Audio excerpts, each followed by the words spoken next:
Gokiken yo minasama! All right, everyone, and we are back. This is part two, as it is just awards, cakes and pies. And countdowns and a long winter list for Matt and I. Yeah, fuck. Yeah, that's gonna be fun. Yeah. Uh, we're still here though. We Yeah. are indeed still here. Yep. All right, yeah. Are you ready to give out some cakeys? As ready as I'm ever gonna be, buddy. All right. Of course, we always start with the Christmas cake, the one that no one wants, the disappointing anime of the season. What was it for you, Ethan? I think there's only one choice. Well, there could be two choices for you. For me, it was only one. It was The Little Lies We All Tell. We dropped it after 2 episodes, or three episodes. Yeah, I dropped it. I dropped it after the fourth. Yeah, so if you drop a show, I think that's the biggest. I was gonna say flops until I saw the finale, and I was like, "Oh, it can't be that. That's for sure." So for me, it was easy. Little Lies Real Tell. Mine is Housing Complex C. That fucking 4-episode train wreck. One of the worst I've seen this year. Makes sense. It was so bad. Again, the animation was weird. I saw this dub because that was like the default option, and I was not going to bother switching it just for this for 4 fucking episodes. And just the story of these children and how she's suddenly a god all of a sudden that we didn't know. Oh, and her friend was the evil one. Nah, fuck you, Lomi. Take that cake, eat it, and die. I don't know. Shove it straight up your candy ass. Yeah, and Adult Swim's like, oh, we want to make more. Well, if they're that they want to make more horror anime. So if they want to make that fucking quality, then you can go straight the fuck off. Alrighty, let's go to soundtrack cake, and that will be the Bischoff cake. The Bischoff cake. A cake that incorporates Lotus Bischoff cookies. You've never used that cake before. I just found it. That makes fucking sense, doesn't it? Yeah. All right. What was the best soundtrack for you? Like not like OPED, like insert song scores. So I chose Chainsaw Man because I didn't. It's so tough because of the fact Chainsaw Man had 12 different EDs this season, and I didn't want. First off, I didn't do the proper research. If I'm being honest, I didn't want to make that effort. Because there were some good ones. All of them were solid, and some of them were really good. But for the ED and for the ED this year, I just went with the singular one across the spectrum. We'll get to that later. Yeah, we'll get to that later. So I gave mine to Chainsaw Man because of the fact that it had 12 different EDs, had your OP, and then had great musical composition that accompanied every single scene, whether it be sorrowful or whether it be action packed. I mean, I could give it to what's it called, to Bochi, because it's a whole fucking music anime. I could give it to, and I really was close to giving it to Raven because I enjoy everything about the Raven music composition as well. But in terms of just the volume of songs and variety and how everything fit and was really cool, Chainsaw Man. For me, it was Gundam. Witch of Mercury. I felt like the scores in the duels is what set the atmosphere. For sure. And I think it just helped with like intensity, like engaging, especially that team battle type thing. With Soletta and Aria, all that, like it just helped the battles, which what we're there for is these Gundam battles. And it does such a great job. It's hard to deny it. Agreed. Alrighty, we're going to try to do this as best we can because it is almost midnight, folks. Over here as we're recording. Yep, as we are recording. Let's go with the Blondie. What was your surprise of the season? Akiba Maid War. I picked it up. It was on neither of our lists. It was on neither of our lists. We picked it up, and it ended up being a top 5 anime. Spoiler alert! It ended up being a top 5 this season for us. I'm sure it's probably up there around yours as well. Yeah. It was wonderful. Gunplay was fantastic. The story was funny yet tragic, but ended well. I loved it. I absolutely loved it. I was so like, holy shit at the end. I was engaged. I look forward to watching the anime every single week. It was awesome. Bleach. Why were you surprised? I'll get to that later in the review. It's just more of I did again with how like average the ratings were for Bleach when it came out. Again, like people just decided, okay, they were excited. It's coming back after 10 years. Nostalgia. How can we miss you if you won't go away? It went away for this long. The manga's actually done, so they're gonna actually adapt it. And this is something that's apparently the best arc. Mm-hmm. And they showed that. Delivered. They showed that. They upgraded like the budgets, and that Majorly. was Shit. and that was very impressive. Again, I expected it to be just okay. It was just the hype, and it's just going to be mixed, maybe like some good, but the overall rave positiveness. That's what kind of shocked me in that regard. I'm gonna fucking. We know. But I'm saying for like in general, with how Bleach was in the past, like all of a sudden 180, it was night and day. It's the greatest thing ever. All of a sudden, it's night and day. Yeah. Did it ever? I mean, we'd have to do the research, but did it ever win any anime of the years back in the early 2000s, mid 2000s? Well, they didn't really do these till around when it was ending. So okay. So again, like I wasn't the biggest fan of Bleach when it came out. So like I'll watch it. It's really really good, and it was probably like, if it was like this 10 years ago, I think my opinion of it would have changed a lot more. Well, it would be a GOAT anime, like a legitimate all-time GOAT. That's the thing, yeah. So if it was like I said, I'll get to that later. But yeah, definitely a surprise for me in that regard. I thought it was going to be something that was incredibly hyped, but we get it. It's just okay. But I'm glad they actually they backed it up. So I am surprised and worth the 10-year wait. Agreed. All righty. What's next, buddy? OP. So let's give this the butter cake. It's funny. I watched, like I said earlier in part 1, the first episode of Play It Cool Guys, and I absolutely adored that OP. I was like, bro, if I had been watching it consistently, like I would have given it OP of the year of the season rather, because it's a wonderfully fucking smooth OP. But it's tough because I didn't like many of the OPs. I didn't want to keep giving Raven a bunch of rewards, so I gave it to Chainsaw Man. It's such a cool fucking song. Hold on. Hey. Down. Cat is jumping on some shit, guys. Yeah, on a Peyton. Hold on. God damn it. All right, well, I'll talking you guys out. Yeah. As Matt. All right. Anyway, so I'll keep talking in the interim. Yeah, so I gave it to Chainsaw Man. It's such a cool OP. The visuals on that OP are incredible. The callbacks to the many different movies that they pointed out during the opening episode is really cool and unique. The animation, as you see, like the scenes unfold, everything made sense especially when you complete the series. Visuals, funny, dark, intriguing. I loved it. All right. This was tough for me too, because again, there was a couple of good ones, like really good. But I gave it to Spy Family.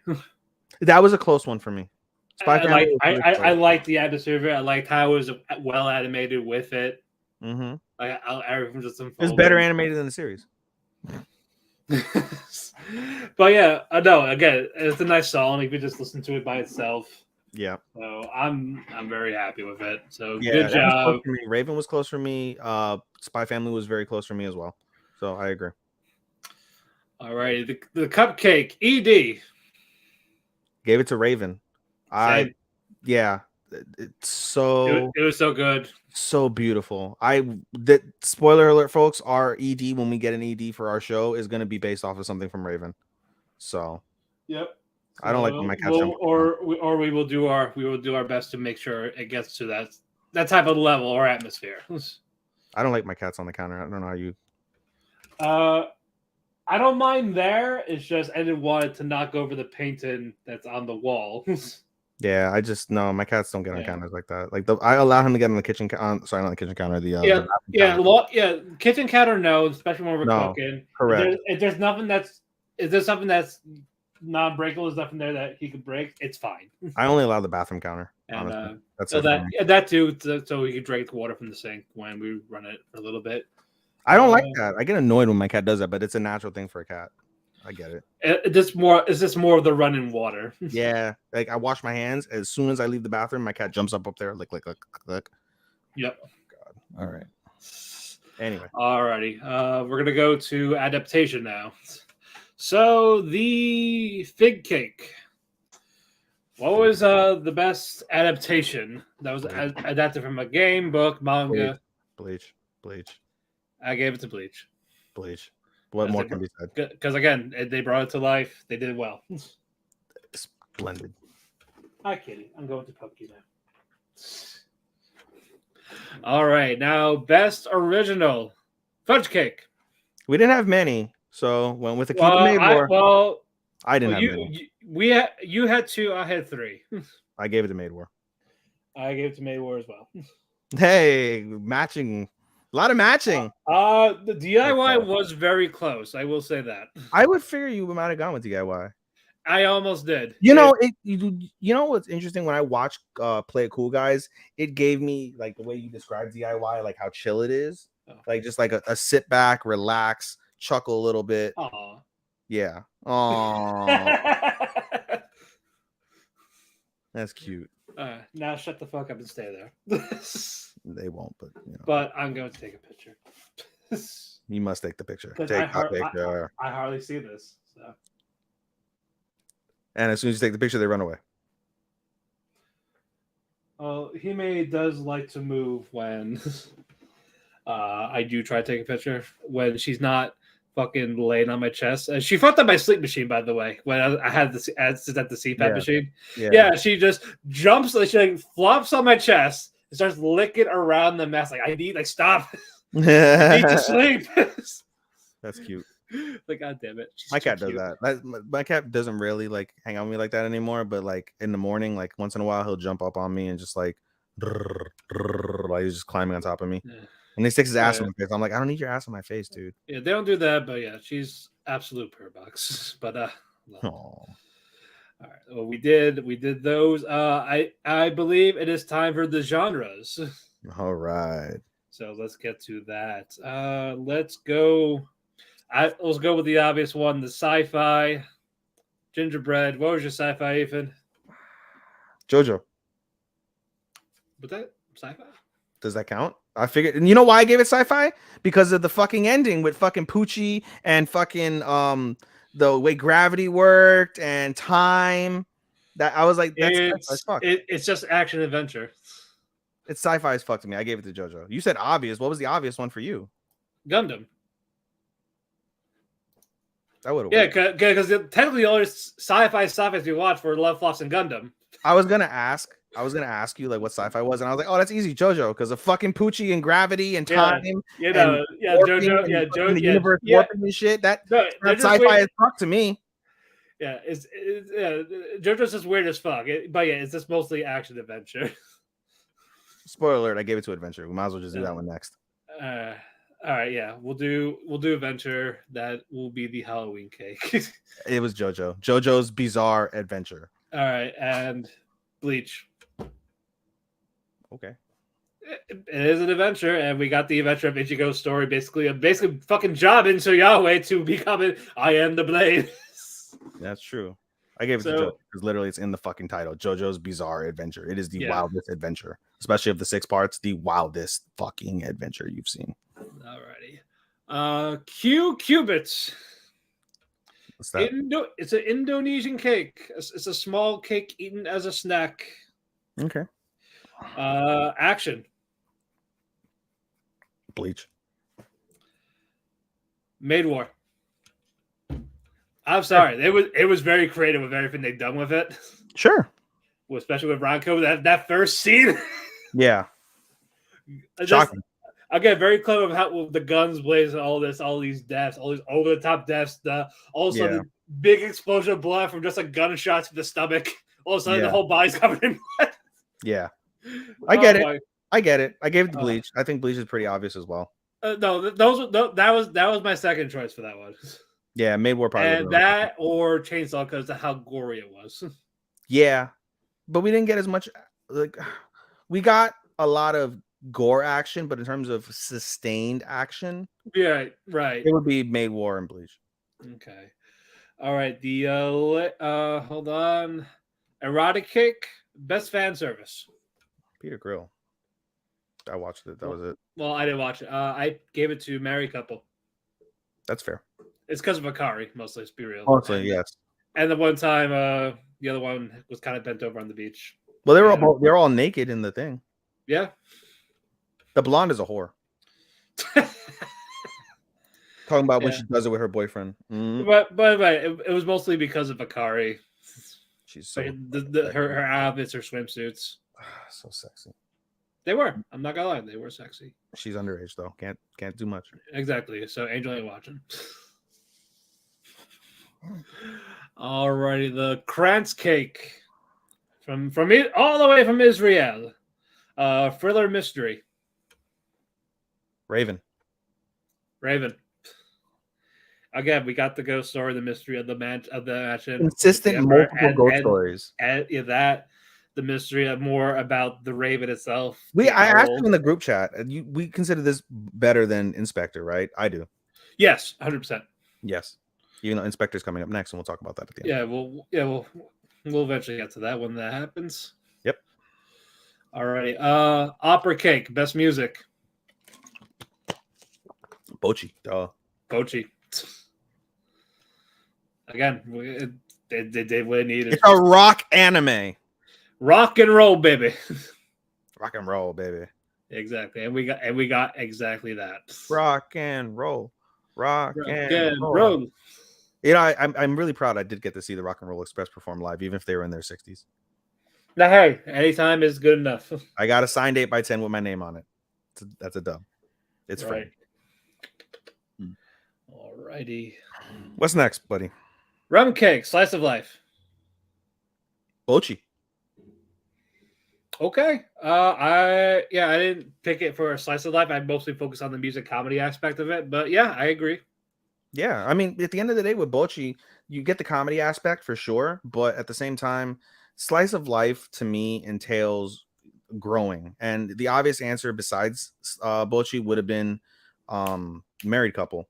But I wanted to give it to Bocchi because of the fact that I felt that it had a better impact. I enjoyed Bocchi a lot more. You see a girl that has crippling social anxiety, and by the end of it, she's grown exponentially compared to the first episode. And she's slowly becoming her own woman and contributing in ways that she didn't think that she possibly could, and that we probably didn't expect, you know. So she grew leaps and bounds for me, obviously throughout the season, and I think that's a very good slice of life tale. Girl that has crippling social anxiety, has a moment, finds friends, grows with those friends, achieves a dream. That's a wonderful slice of life to me. Do it yourself. Fair. Again, it was so good in what it was supposed to be in that slice of life regard. Mm-hmm. Everyone played a part. I loved it. Mm-hmm. When Purin, which he had finally joined the club, it was like a satisfied build up. Like, you finally get it. Like, is she gonna join? Is she gonna help out Serufu? Mm-hmm. Mm-hmm. And wonderful. So there was, if not, I probably would have given it to Bocchi, but DIY. That's fair. All day. Totally. All right, the White Cake. White Cake. Supernatural. Look at my list. Where the hell is Supernatural? Chainsaw. I gave it to Chainsaw as well. Man, we're in sync today. We're in sync today. We're getting for some of these. Either we're like, oh, that's my second. That was my first. Oh, no, Chainsaw with the demons and all that. Fuck. Yeah. Devils galore. Yep. Chainsaw off the chain. Yep. This is probably the most that we've had that are like agreed. Just about, yeah. Well, till the 10. till the 10. And it's gonna be what the fuck? Yeah, you're gonna pull Conrad Thompson and just yell for randomly. JR, what the fuck are you talking about? Oh no, Bruce. Bruce, what the fuck are you No, talking no, about? I listened to him yell at Eric Bischoff about the Starcade I 97. read it. I read all this stuff on Twitter. No, but no, because I don't listen to 83 Weeks. I don't listen. I no, love it was my first time, so I no, my brother told me like that reminds me. Thank you. Tomorrow I got to listen to the FTR podcast because it dropped today. Yeah, that was good. I gotta listen to the whole thing. Like you hear how he talks about Punk. Like there's more to this. Oh, shit. and I agree with it. Like, bro, like the business to be had. There's business to be had, and I disagree with Cornette when he says like, oh, like Punk will never work with the fucking Young Bucks. He could find a way. If there's money involved, yeah, you can make money. Again, the fans love the Bucks, and Punk draws the money. Yeah, exactly. Get them together. As again, I think the big match is Punk and Kenny, not Bucks. It's Kenny. Agreed. Because best bat machine, quote unquote, and quote unquote, he's best dude. in the world. Kenny Omega's good, dude. He is. Oh, I hate him with Bucks. I like him alone. Yeah. Because that's what I can actually take him seriously.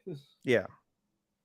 What's up, Haru? I know you're awake and go back to bed. Fuck the elite. Fuck the elite. Yeah, yeah. My main problem is just the Bucks.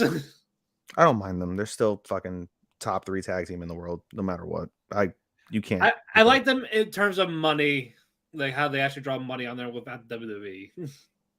I mean, they're pioneers. They are legitimate indie Hall of Famers. It's like I respect what they do, but just their in-ring work, I'm not a fan of. It gets old, but it's still fucking amazing. I think there's too much of it on TV was the problem. Like you before you just enjoyed it like once a month or twice a month.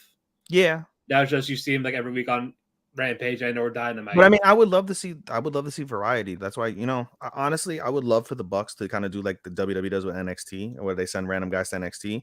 I would love for fucking this guy to send him to Tony Khan to send them to ROH and have them face the Briscoes, have them face the Kingdom again.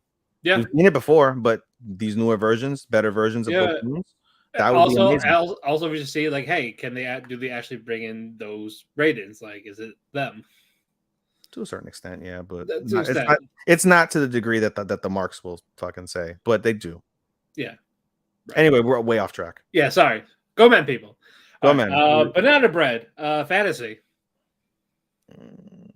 Eminence. Okay. It's an isekai. It's an isekai. I mean, at the end of the day, I agree with your sentiment that the fan service now over the last few episodes is completely unnecessary, but I feel like it changed the tone to something that it did, and it's not for the greater good. I enjoy it because I'm a pervert, but in the grand scheme of things, like I said, it's nice to look at, but is it necessary? It's not very pertinent. It's not very pertinent whatsoever to the themes. Not at all. That's my issue.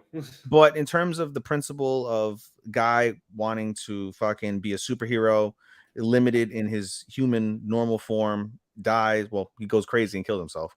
But excuse me. The fantasy aspect of him being so goddamn OP is what sold the show at the beginning. Like, yo, this guy is fucking like OP as fuck at the drop of a hat, super smart, funny, and it is very fanatical when you think of just the grandiose way that his life has become. When I think of fantasy, I think of like my wild dreams of wanting to be like an EDM fucking like what's it called?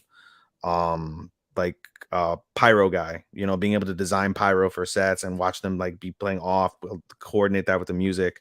So I think of like those grandiose ideas, and Sid has these grandiose ways of thinking, and his thought process and the way that he fucking fights is over the top fucking sensational. So that's why I gave it to Eminence. I gave it to My Hero Academia. It's a fantasy. Superheroes, villains, that's fantasy. And they showcase heroes and villains very, very well here. It's the best season, and it's only halfway. It's the best season they've ever done, and it's halfway. I said it already on part 1. If we were grading it on the yearly that we're gonna do next week, it would be in my top 10 of the year, legit. Right. Okay, the beer cake comedy. Was it Was it really a fucking? Is that really a question? Bocchi the Rock. Yeah, Bochi the Rock. We came into this season thinking it was going to be Uzaki. Like, oh, it's clearly going to be Uzaki. And Bocchi just said, nope, not today. Oh my God. You know? Yeah. Howling like flat out laughter in nearly every episode with how they were. Yeah. Even completely unexpected. Even the chick that I talked to that isn't getting it. Oh, by the way, I told you that I was getting her into anime. She has a coworker that also got her into anime. Her first anime she's ever watched is Maid Sama. Okay.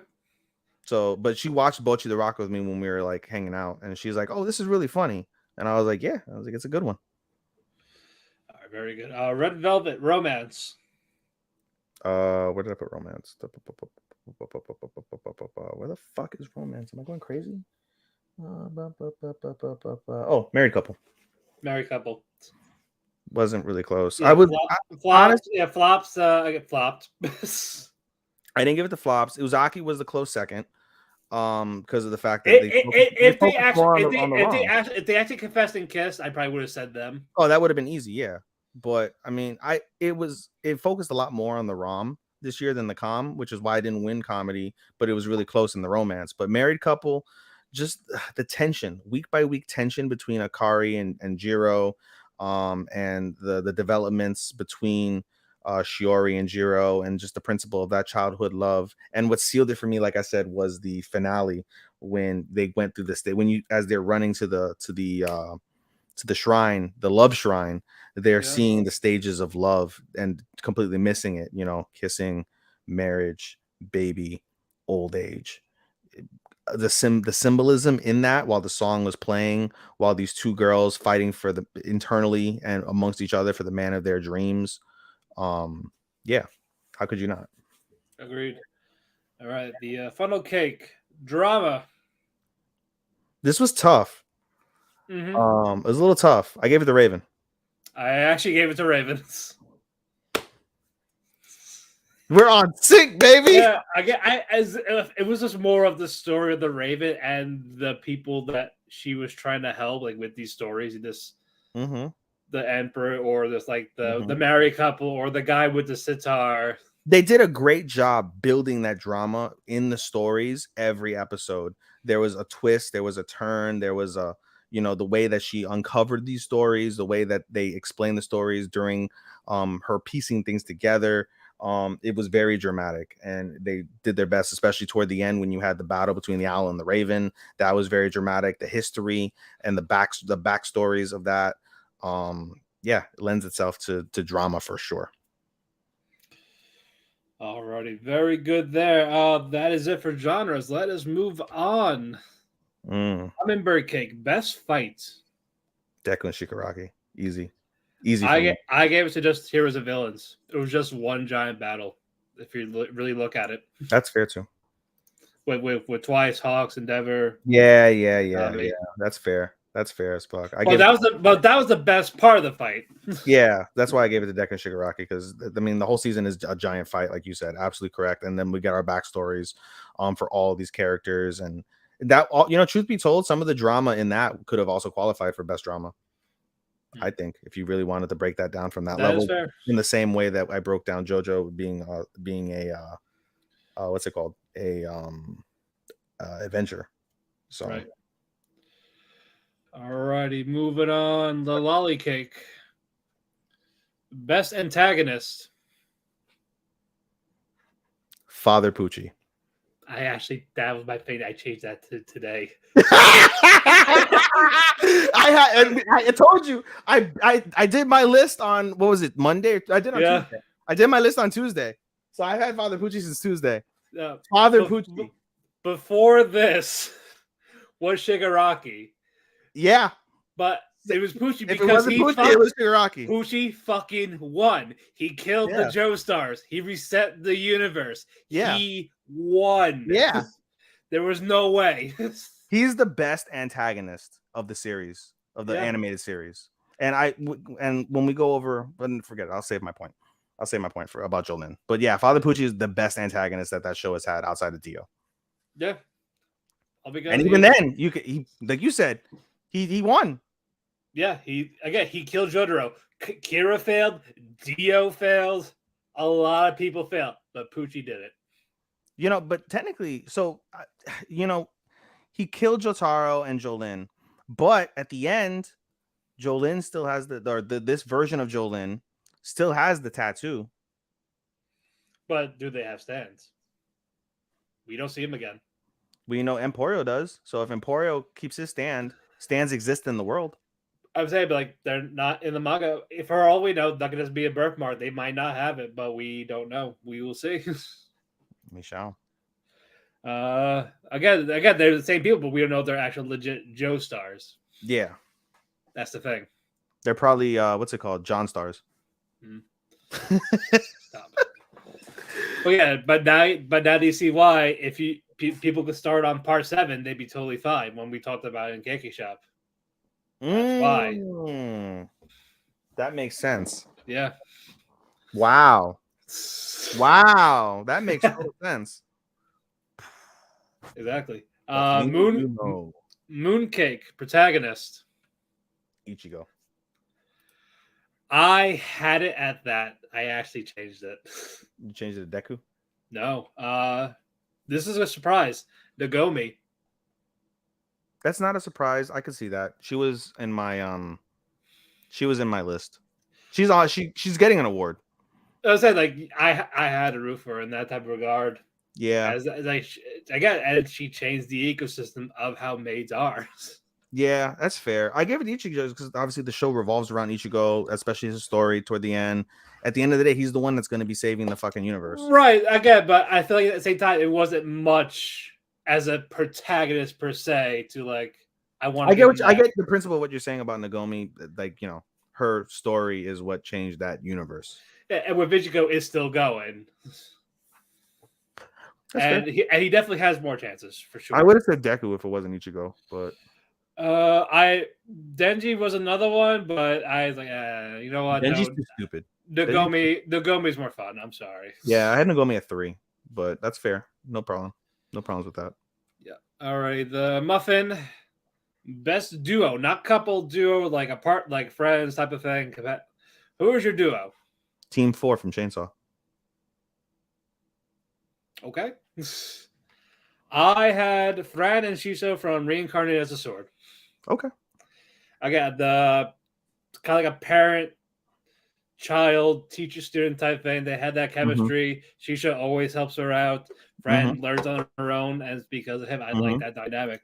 I mean, it's easy for me to power Aki and power Aki Denji if you want to be the auxiliary characters of Kobemi and not really the other guy because he died.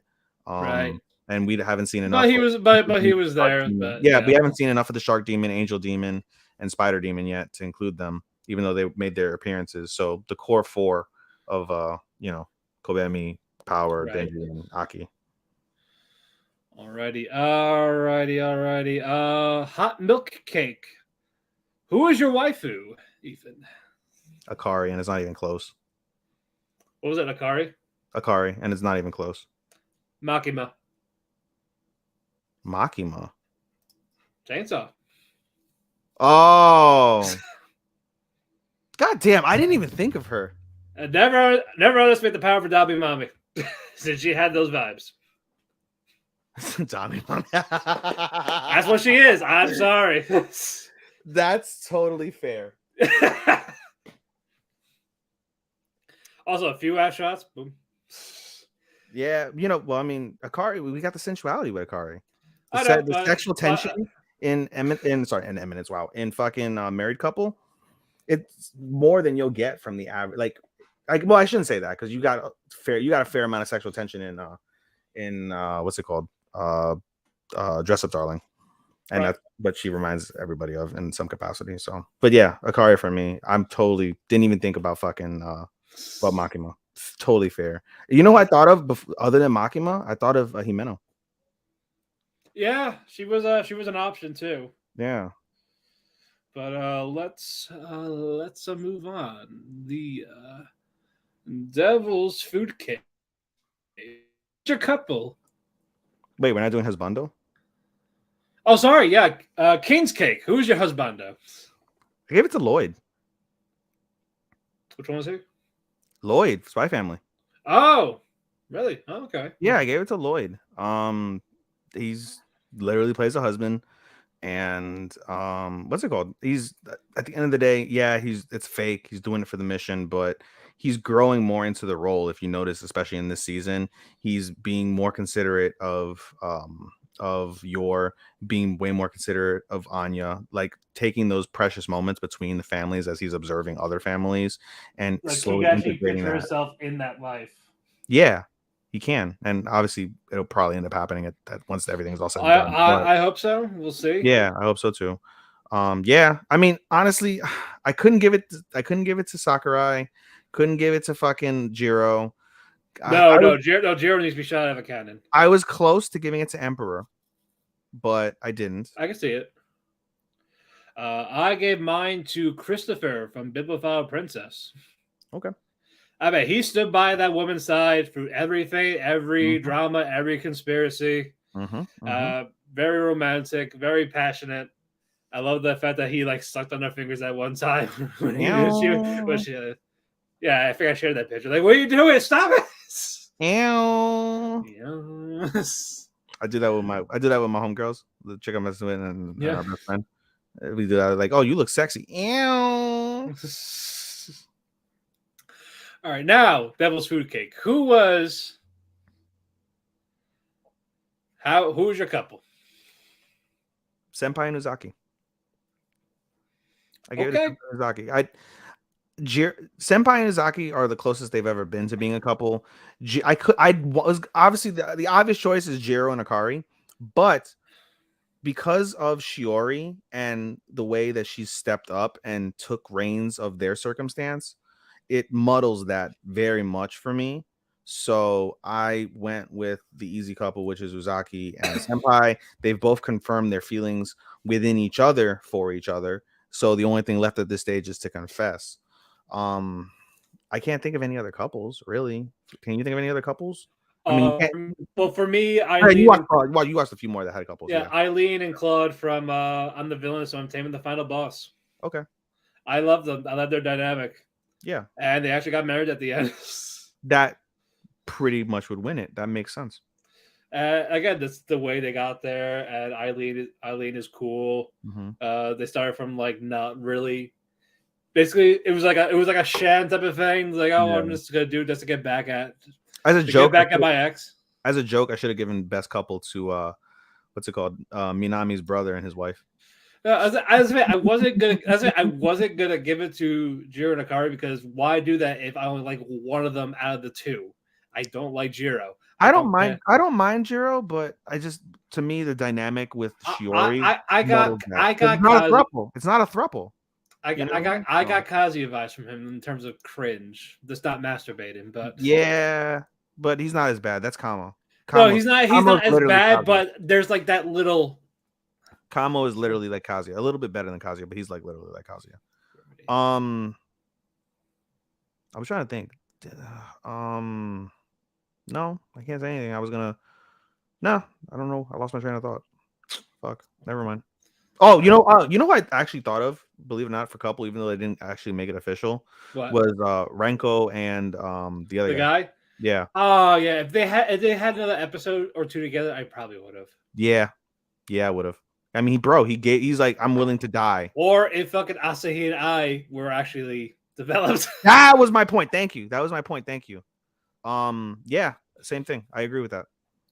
But no, not even with the other 5 girls, there was like not that much progression. Like, they just got that one episode about them that just focused about what they were, and then after that, it just went to this. Yeah, I mean, it was truly Aoi, and it's funny because the episode, the season starts with her not wearing panties, and he just sees her fucking pussy, just yeah. It almost won Ecchi of the season if it kept going with the fucking Ecchi. Yeah, I mean, they had the episode with Karen. Yeah, that and fucking Asahi tied up bondage style like twice. Yeah, all dog raping. All.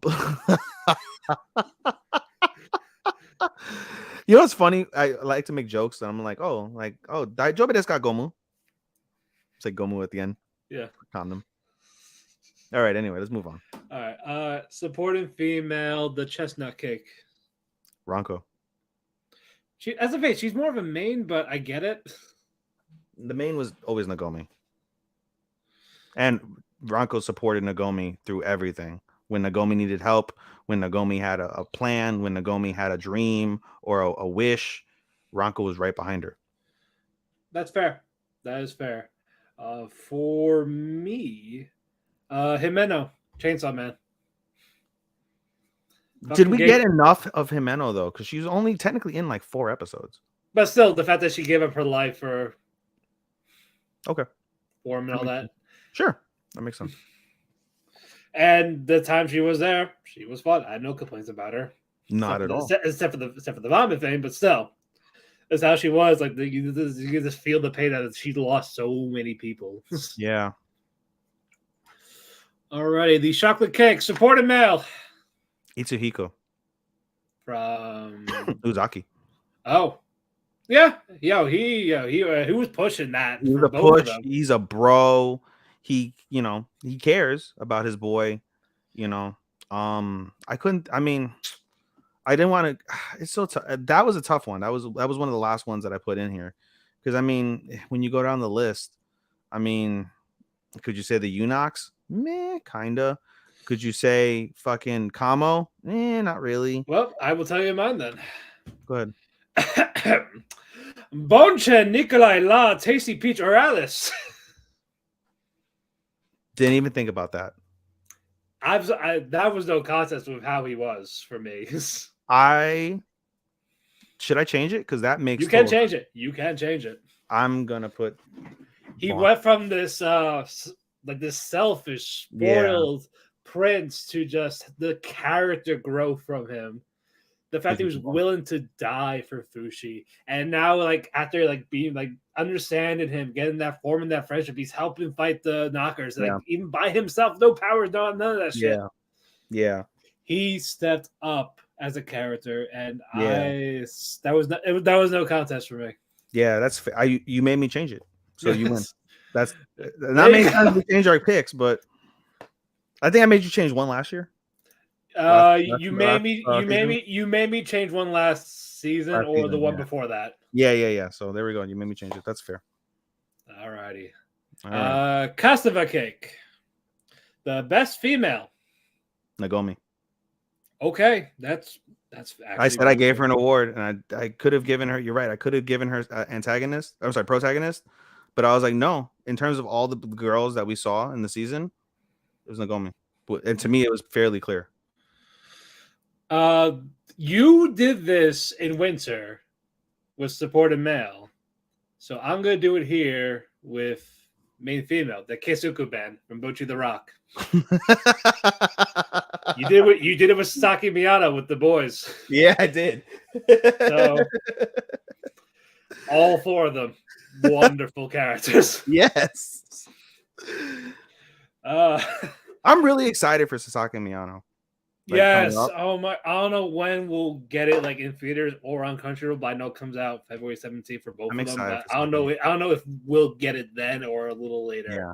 I always tell people, I'm like, I don't watch many. Everyone's obvious gay anime is given, but I was like, I'm so glad Sasaki Miyano was my first. Right. This is up there with Given for me. So, but yeah, all 4 of those girls, the energy, the chemistry, all of them is just. If I had to pick one, it would be Bocchi, but just for this season. No, but to me, Bocchi was just too cringe and too her issues were too much that would keep her away. Because I think best girl needs to be someone who, to me, best girl is similar to a protagonist from that standpoint, where you have to have the clear goal driven focus, the focus of the show, causes impact, is a reason why the show or the characters around them progress. Things of that nature helps build everything around them. And for all the reasons you gave, protagonist is why I would give it to her for best girl. For me, it's also the connection. There's someone that you want to get behind. Yeah, and that's fair. You can want to get behind Bocchi and the girls. Exactly. Not really Rio though. I don't really want to get behind Rio. Oh no, she's fucking funny. She's funny. She's fucking hysterical. She's a freeloader. She's just funny, but out of all the girls, she's like the least like Gambate Rio. It's Bochi, Kita, the other one, and then Rio. If I had to rank Nijika. them. Yeah, exactly. My exact ranking. Yeah. Yeah. Kita's too fucking adorable. She is so good. She was almost waifu for me. But Makima. Yeah, no, I would definitely have gone with fucking Makima or fucking what's her face? Akari over Kita. All right. The beer, we did beer. Banana cake, best boy. I gave it to Emperor. Okay, wow. I gave it to Emperor. I mean, talking about constantly being there and being the support as a friend for Jusetsu. He always there, always supportive, always, you know, doing what he can to help her achieve what she needs to achieve, and everything he went through at the beginning with killing his mother's killer, the Emperor's Dowager, strong, willing to fight for Jusetsu as well, caring for his eunuch and for everybody else around her, being empathetic. To me, it was a no-brainer. Honestly, I wasn't going to give it to Sakurai. Definitely wasn't going to give it to Jiro. I didn't think it was appropriate for many of the other animes that we watched, truly. So, Emperor. I gave it to Denji. He's too stupid. Well, he's a man that wants to feel tits, damn it. Okay. You're right. You're right. He's a fucking idiot. It disqualified him a lot because of the fact that he's just dumb. He's just a horny teenager. It's, again, we've all been there except for a demon chainsaw in your heart. What's this? Details. Yeah. It's just a fraction. Just I don't have a pull chain. We have chest hair that won't count. Yeah, I can't pull that hard. I don't have that much, honestly. It's in the family. Yeah, I get it. It's a white people thing. I actually hate it. I get it. I prefer the hair in the face. That's it. Yeah, I agree. I don't know why we have hair everywhere else. Maybe legs. I understand legs, but like, you know. Alrighty. One more cake. The cheesecake animation. Bleach. No contest. I gave it to Mochi. It's again. I think they were able to equivalent like manga type style, realistic type style. They add like different things into it. You know me, like I love crispness. The only thing that compared to Bleach truly for me was Married Couple. Married Couple was just more aesthetically pleasing to look. I love vibrant colors. And if it's not vibrant colors, I love smooth, crisp animation. I know people like Angel aren't a fan of it. They like the hand-drawn stuff. I would agree that hand-drawn is much more impressive in terms of like, you know, just the principle of it. But in terms of just Bleach, especially knowing, as you had mentioned earlier, how you had seen Bleach 10 years in the past and it was like mid animation, honestly. But to see how everything was the big upgrade, yeah. It was, and I use this word pretty often nowadays, but it truly was magnanimous. The entire 13 episode series felt like you were watching a fucking movie. It literally was movie quality, like the type of stuff you would see in Bell. Not quite Your Name. Your Name is always, and like all those other like Shinkai movies are always above anything that you'll probably watch in anime, truth be told. But it was always movie quality for me. There was not an episode where it dropped off in terms of the aesthetic, in terms of the crisp smoothness, whether it was the fight scenes, whether it was just casual talking scenes, the way they highlighted colors and eyes and things of that nature. That's always one of those things that for me is one of the best things about animation. And that's something that Starman put me on to, Sean, is like looking at eyes, looking at the shadows of in which the scene is being delivered, and the little tiny details of how colors and ranges of that, you know, come into play. Boruto actually is really good at that when it comes to focusing on eyes, whether it be shocked or anger. They do that actually really well compared to the rest of the animation, which is mid, except for some of the fight scenes that are really good. So, you know, to me, that's fair. No, I understand. Trust me, that was a second choice for me. Yeah, I mean, I loved how Mochi flowed with the animation, how they made different stuff. Like again with the manga. Yeah, I will give you. I will give you that Bochi has different styles of animation, whether it's chibi, whether it's That's it. And it didn't, and it never felt out of place. Like it just worked. it does, And and that's fair.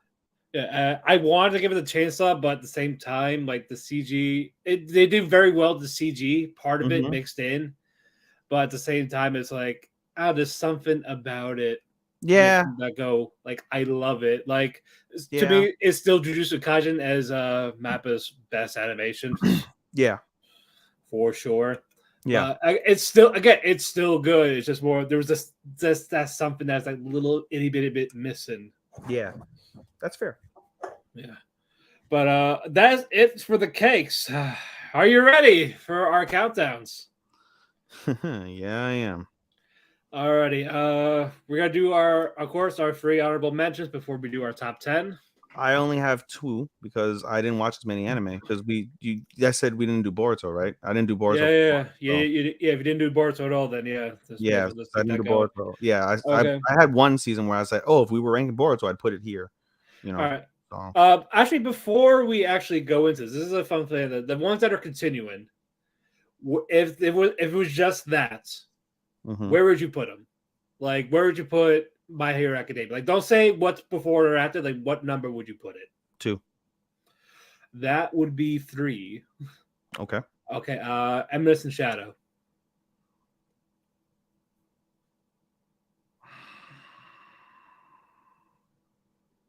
As it stands right now, If it was just the 10 episodes, we'll say. if it was just the 10 episodes. Yeah. The halfway point, yeah.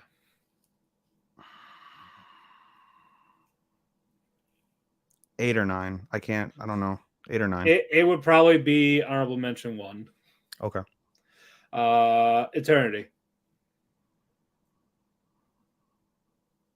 8.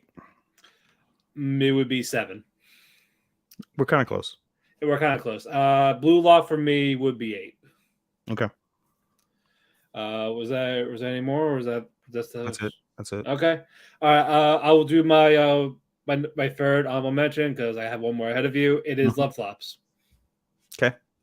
Okay. There was of course there was these obvious. They went very cliche with the harem type tropes, but they were able to make it work. But the fact that there wasn't enough development of the girls, just that one and done episode. That's it. And it wasn't enough for the full development, especially with Asahi. Asahi only the one that had like more development of what he went through with Aoi, and everyone else. The girls were like they were just there. Yeah. When I Love Flops on my list, and I'll go over my thoughts on Love Flops when I get to it. Yeah.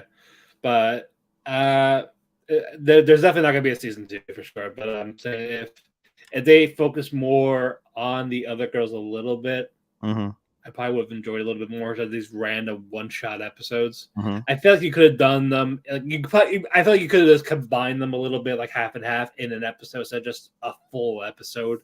You see what this person wrote in the comments? I have to stop. I know. We're ignoring it. We'll talk about that later off the air.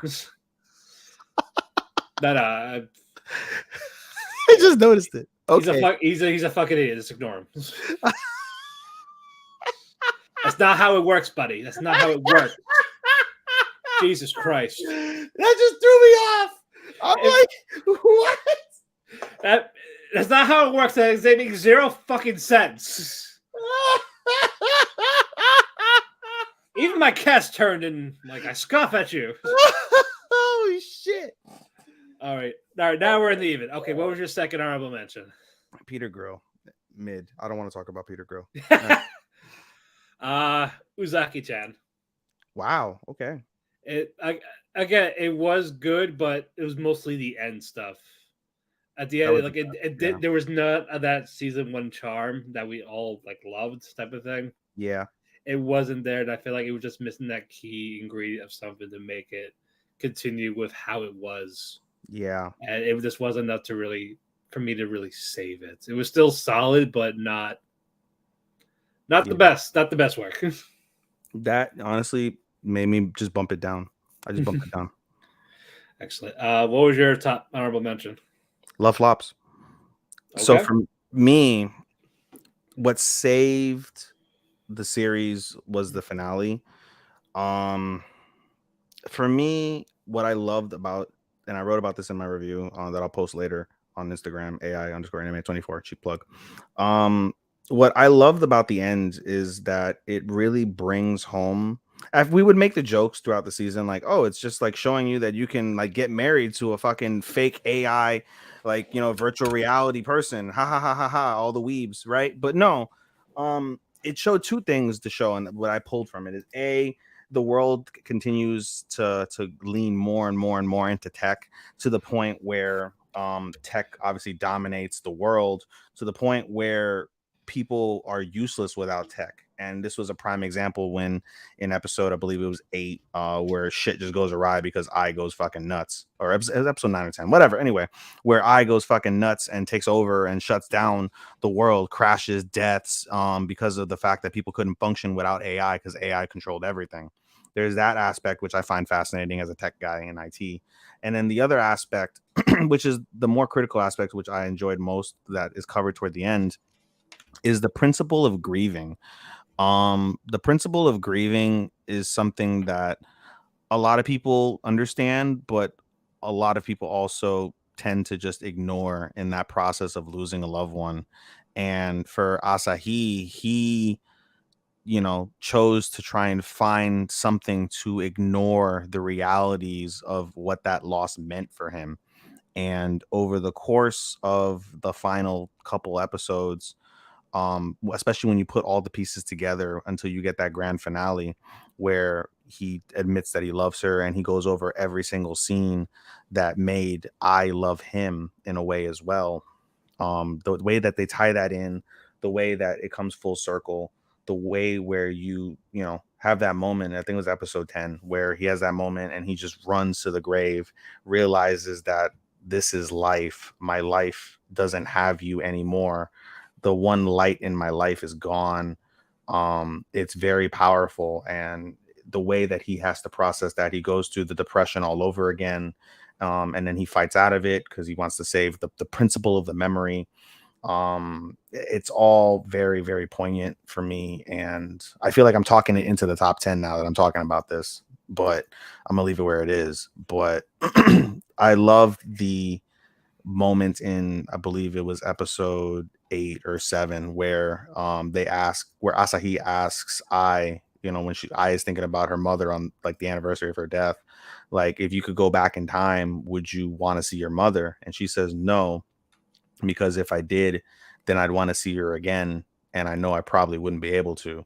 And that kind of pulls into play with Asahi and where I didn't want to see him again, but I did want to see him again, so they can confirm those feelings, have that moment to where they can both gain closure. And that was at the end, they gained closure. I got her wish, got to tell him everything that she felt. Asahi told her everything she felt. They embraced, and they could move forward at that point when she dissipated. And Asahi was strong and he took it well. He never forgot about her, like he said, always kept up with her, left flowers on her grave, like, hey, I'm doing well, I'm in college. Ignoring the fact that he's now got 5 girlfriends after the fact. But Yeah, lucky fucker. Fucking 5 fucking robots and all that shit. Fuck you. 5 man-made pussies. Yes. But yeah, I love that end. To me, that end trumps everything else that was weird or mid about the show. But because there was weird and mid, it doesn't get above where the Like top. it just held it back. For sure. If the weird was better explained or funnier, then it would be higher. Exactly, I agree. Mm-hmm. Yeah, it probably would have been honorable mention 1 at least. It would have broken the top 10. Reincarnated as a sword. Okay. This was I got a Number lot 10. of oh, this is my honorable mention. Oh, it's your honorable mention number 1. Okay. Yeah. Okay. I love the dynamic of them. I thought this was gonna be like another generic isekai harem type of shit, or this ecchi. I'm glad it wasn't. I think the wholesomeness of it. I love Fran, adorable character. She has a goal in mind. She was almost a protagonist for me. She was like third for me in terms of protagonist. because of everything she wanted to do. I love the fights in it. Some of them were a little short, but the ones at the end, those were great. And I got nice side characters. I can't wait for season 2 whenever we get that. It's gonna be. I think it'll be another fun experience, and I'm rooting for her for where she wants to do next. All right, now our actual 10. Number 10. This got bumped down because of what you just told me. Uzaki. He got bumped down. I still enjoyed it. Still gave it a 4. But I agree, it wasn't nearly as funny as season 1. Everything else about it is your standard laissez-faire, good animation, musical composition is what it is. With Uzaki, though, again, as you said, the ending with how much they focused on the ROM definitely saved it. And I appreciated the fact that they're getting closer. I always had that feeling that I've always called it. I think they're going to wait till near his graduation where it's going to come to a head, and that's when they're going to confess. So we'll get more than likely a third season if it's greenlit. I will say I enjoyed the Uzaki family more than Hana and Sakurai in this. Like, I like the sister, I like the mother, the father. Yeah, they were great. They were really good. They were the comedy aspect. They were the comedy aspect. Yeah, and they were like nice additions. Yeah, agreed. They all contributed in their own ways to the series as a whole. So so just being like one and done type of the episode, and just stay in the background for the rest. All the side characters felt like they played a bigger part, and that's what I liked about that mostly. I like them more than the mains in this aspect. Yeah, but I still appreciated the growth that Uzaki and Sakurai did. Agreed. Did manage to achieve, even if it wasn't the growth that everybody wanted. So 10. Alrighty. More Than a Married Couple. A little higher or lower than it's more of I just like the others better. It's still a 4. It's still a great solid 4. I enjoy it. I if we get season 2, great. Yeah. Again, I like the dynamic a little bit. Jiro, not as much. The girls were fine. I like the whole Akari being friend zone. This heaven. I didn't like that, but I understood it. But it's more like it actually had like a thing, like instead of just playing the whole I'm gonna chase him for the end of time, just like, girl, I don't really like you like that. It was the outcome that it needed to be because of the fact that everything. I'll go over it. To me, that it had to happen. There were some. Again, there's some funny moments. A cute little fan service. The romance was there when they were trying, and I like those moments of when they were actually trying. But the thing with Akari is how she acted in the terms of the tsundere-ish, like bitchy, like what do you want type of thing. Say one thing, do something else. I always that was a little all over the place for her. I'll get a little annoyed by it, but yeah. So that it was just stuff like that to maybe prevent it to go a little higher. Yeah, but I still enjoyed it for what it was. That's fair. 9. This was gonna be. I forgot to mention this during the awards. This would have been my runner-up for surprise. Gundam Witch. That's actually also my number 9. Gundam Witch. This is my first foray into Gundam. I've always known about Gundam. I've seen clips of Gundam, but I've never actually delved into a Gundam series. I confirmed with everybody, like, do I need to know past Gundam in order to watch this? They said, no, it's standalone. Okay, cool. It's, to me, always about the battle scenes. The battle scenes were fucking awesome. The weight of the battle scenes was awesome. The drama that's going on between Lady Prospera, Delling, and the whole family power situation is intriguing. It keeps you interested. They have twists and turns that are like, oh shit. Suletta admittedly is a bit annoying. I think I understand what they're going with that. I don't mind it in the grand scheme of things because we see it fairly often in other anime, but I would have liked a little bit less of that. I would have liked her to grow a little bit more in confidence in the season, but I like her dynamic between her and Miorine. I like the dynamic of the House Earth growing with Suletta, even though Suletta is a Spatian, rallying around her because she's an underdog and she's just a kind-hearted girl. What the fuck is going off right now? It's fucking Angel screaming about Ichigo's dad and mom. Oh my god. All right. Anyway. Yeah. Yeah, I'm about to mute this fucking chat too. Right click. Mute for an hour. Yeah, where's mute notifications? 1 hour. Yeah, shut the fuck up. All right. Anyway, and I gotta get rid of the screen because I keep seeing this fucking twerp and his fucking gay rights idea. Anyway, so Gundam Witch, really solid. And it's only one half of the core. That's the best thing. Yeah, we get part 2 in spring. Yeah, so I can't wait to see how it develops. Yeah, it's for me, like, it's been a while since I've seen a Gundam show. Like I haven't seen Iron Blood Orphans, I probably should have. Last one was mostly Shara Enzabel's origin story. That was great. But for this, I like that it's the first female lead. Suletta, she was fun. I think with her stuttering, it felt a little too much. Like with Bochi, it was more genuine, but with her, it felt a little forceful. Well, you had a reason why. I mean, there's not that Suletta didn't have a reason to be unconfident, but I expected her, with everything that's gone on in the series, to have grown a little more than she has. And she's come into her own in certain aspects, specifically when like it's do or die. Yeah. She comes into her own, but I think she should be able to take some of that into her actual all-around life. Her all-around life. And the other that was the thing. Like, she didn't do it. She did it when it came to Belle, but her actual self, it's just. And she's also she's sometimes oblivious, and she's she's, because she doesn't have life experience, people are easily take advantage of her, and it does get a little annoying after a while. Like, dude, come on, can't you see that you're just being fucked over right now? She doesn't. Exactly. And it helps toward the story in terms of overcoming an obstacle, but it's a little too much at this particular stage. So, right. All right. Number 8. Spy Family.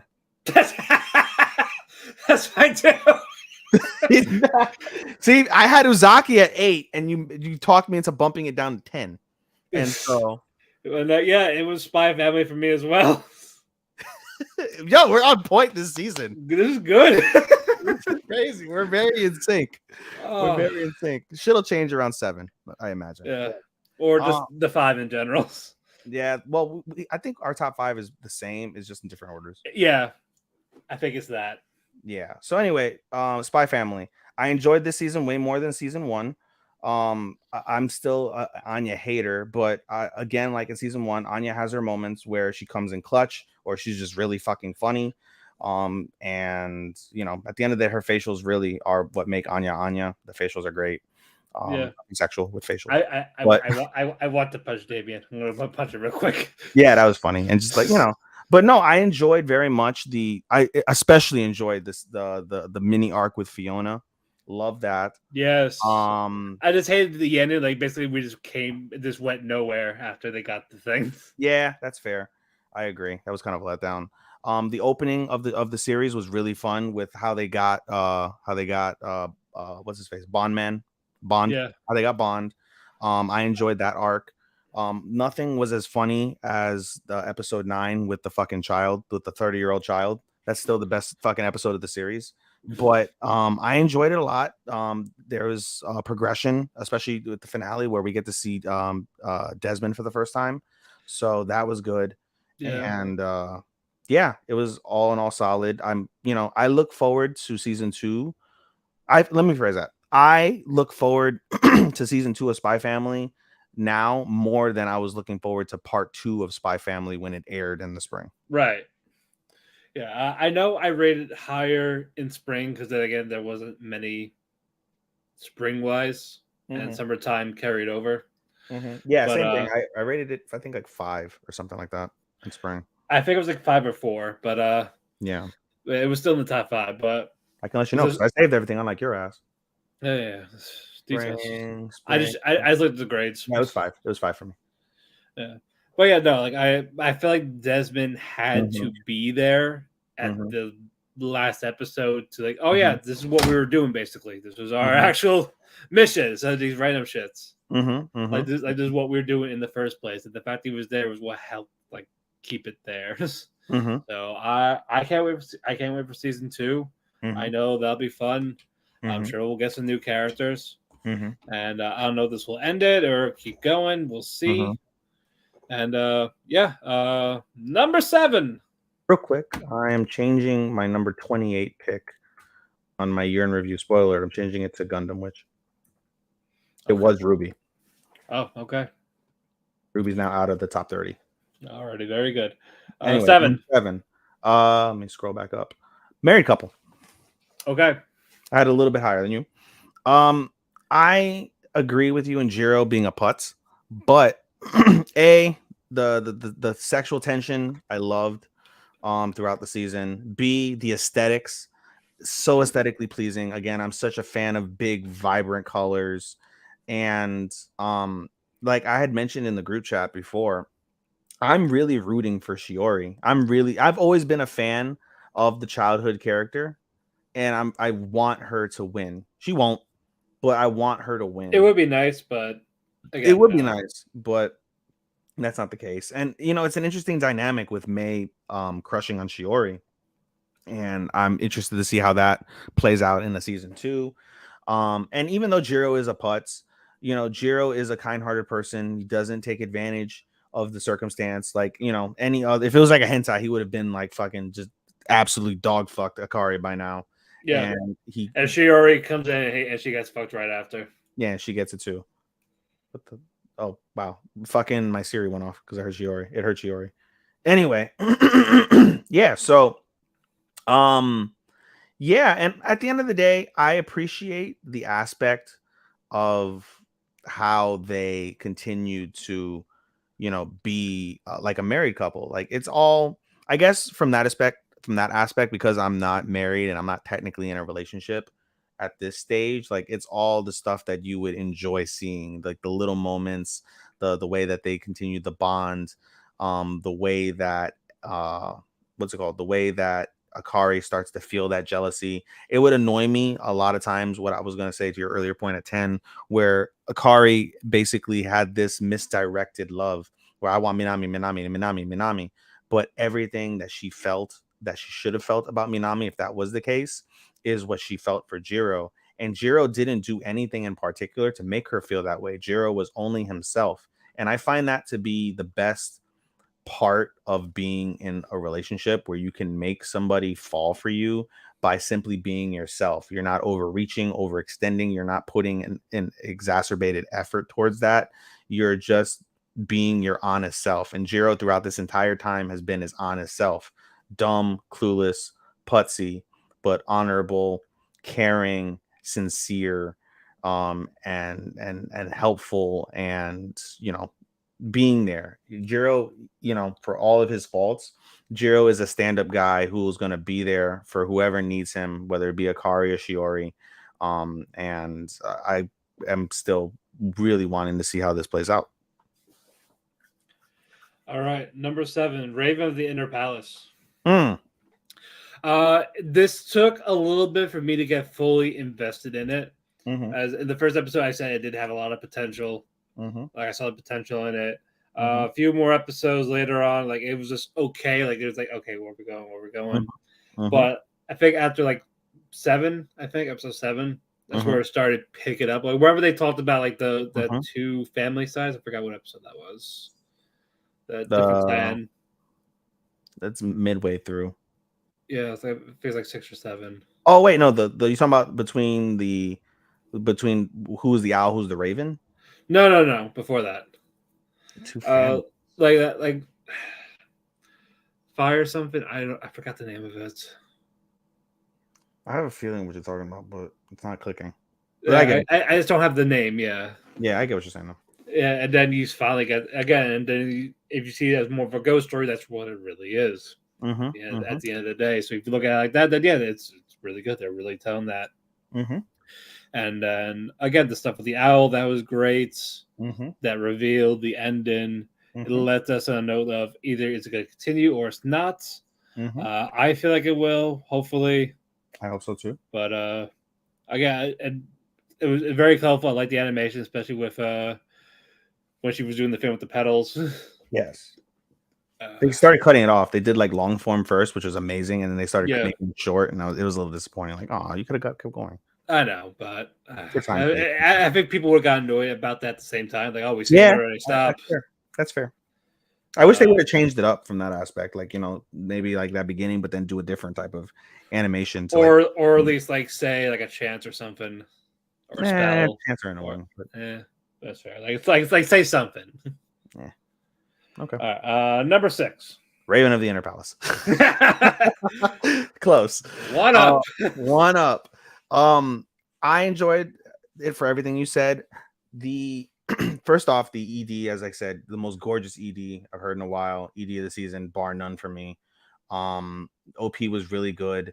I enjoyed the ghost stories. I mentioned how in terms of drama, we both made it our drama of the year, or drama of the season rather, and they play into that every single episode. They played into that drama, whether it be the ghost stories, whether it be the tension trying to find out the backstories, the tension during the reveal of the backstories and the history, while piecing things together, the drama and the tension between Jusetsu and Emperor, and that growth of how that eased up over time, the drama between the owl and the raven, and the history and the backstory behind that, Jusetsu coming near death a few times, everything built. And at first it was like, oh, they're going to be in love. Like, oh no, it's a genuine friendship. The season finale shows something more than a friendship.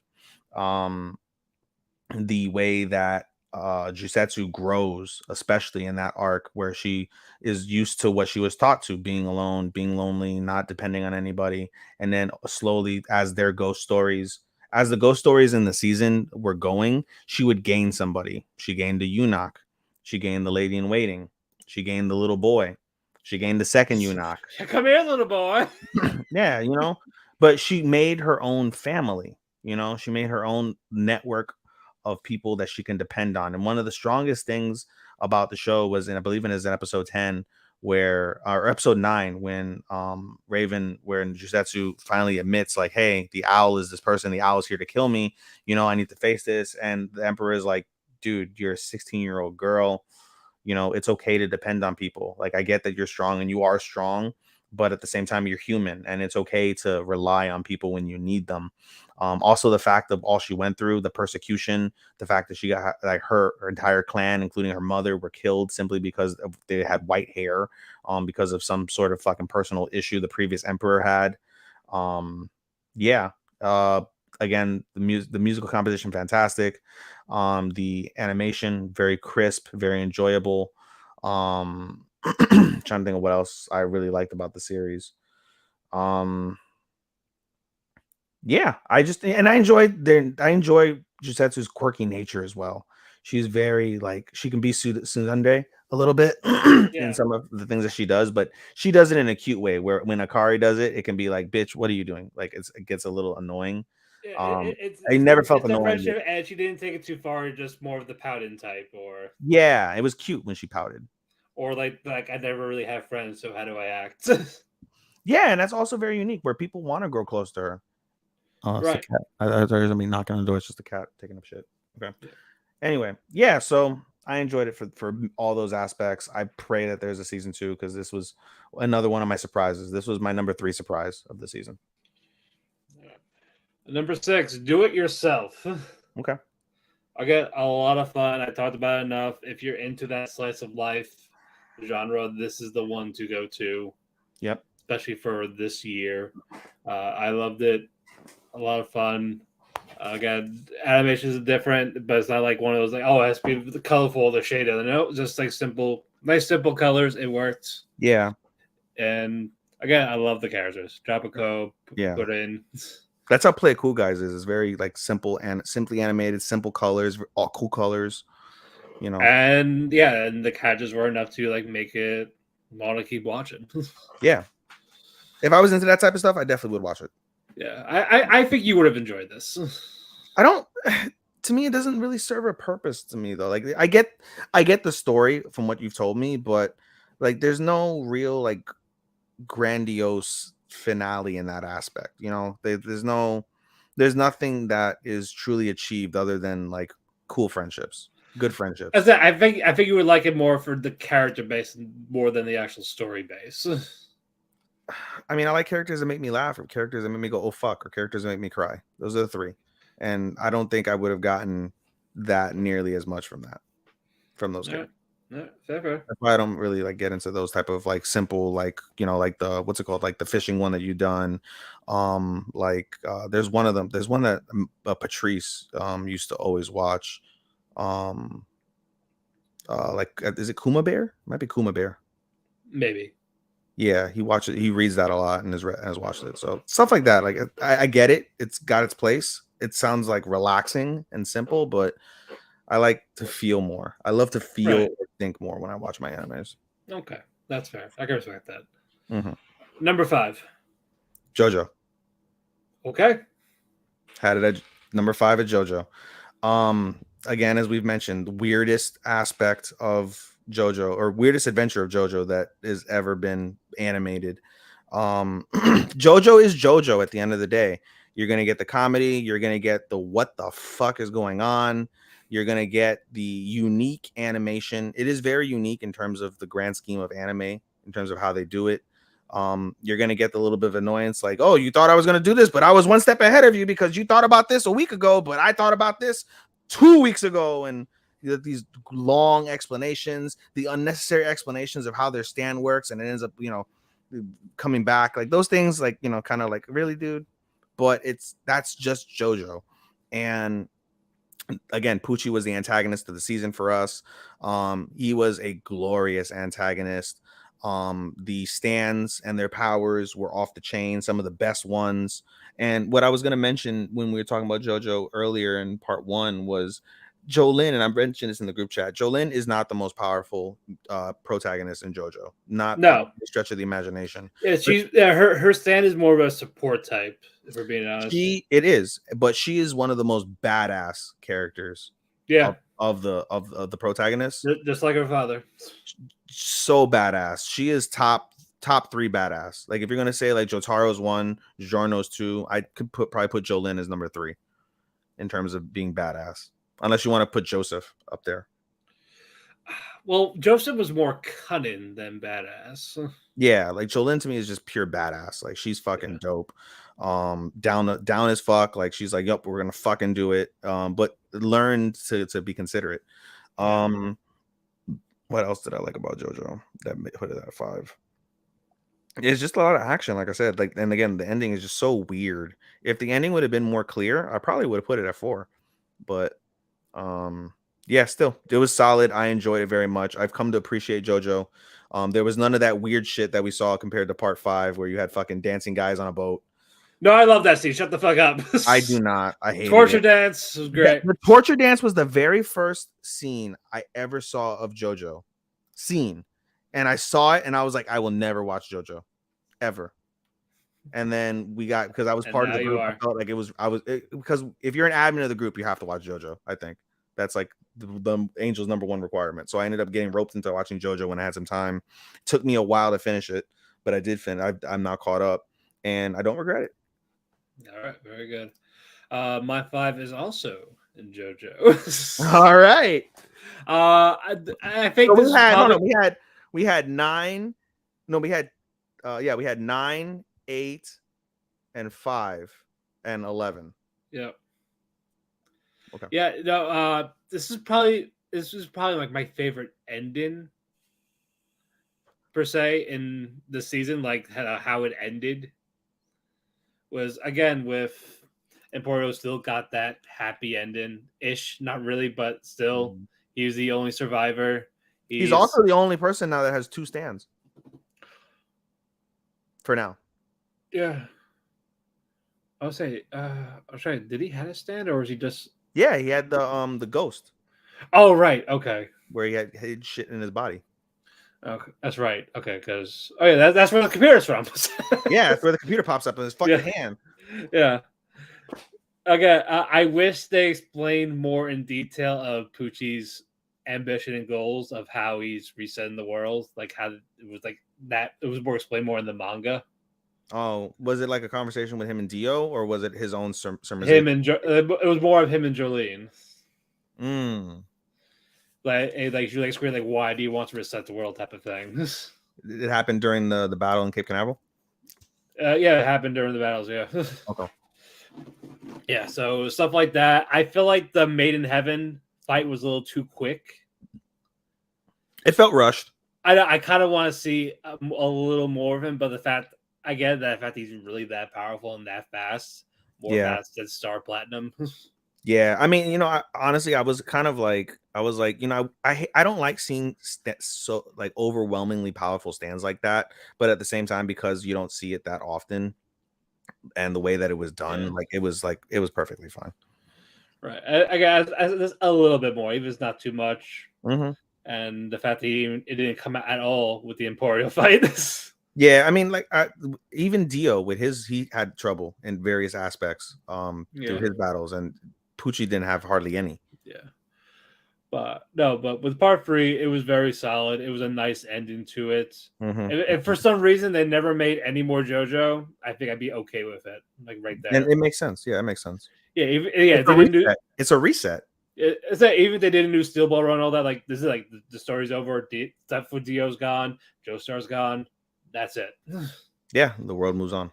Yeah. There. Number 4. Bocchi the Rock. Okay. Bocchi the Rock. I learned to appreciate Bocchi from the aspect of, I can't obviously relate to having crippling social anxiety, but the way that they played that off was hilarious, and it's a serious topic. There are plenty of people out there in the world that have crippling social anxiety, but the way they played it off for her, hilarious. As you mentioned, her friends that she grew into on accident, were awesome, funny, caring, there for her. Their vibes, each of them plays off of each other. It was great. Animation, I can appreciate what you said about the different styles. That makes sense. Musical composition is stellar. Obviously, it's a rock anime. And just in terms of, again, just that growth, I enjoyed seeing her growth where she's slowly coming out of her turtle shell. I appreciated that ride. Again, just laughter. I laughed so much during the show. There was at least one piece of the episode, everyone, where I'm just like, yo, no, or just dying laughing. And like I said, the best anime are the ones that lick emotion one way or the other. Not one way or the other, sorry, positively, whether it be crying, laughing, like holy shit type of shit, so Bocchi the Rock was fantastic. What else can I say about Bocchi the Rock? Yeah, that's about it. But yeah, solid. Number 4, Bleach.